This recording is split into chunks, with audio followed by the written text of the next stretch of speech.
पूर्णपणे तपास पोलीस अधीक्षक असणाऱ्या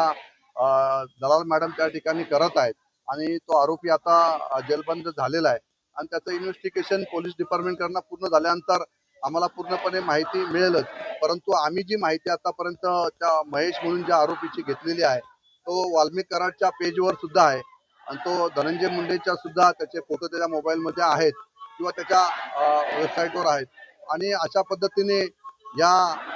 आरोपीने मंगेशला ज्या पद्धतीने त्यांनी मारलेला आहे त्याच्यामध्ये त्या आरोपीचा मोठा सहभाग आहे आणि म्हणून त्याला सुद्धा या ठिकाणी फाशी झाली पाहिजे असे आम्ही सगळ्यांनी त्या ठिकाणी निवेदन दिलेलं आहे।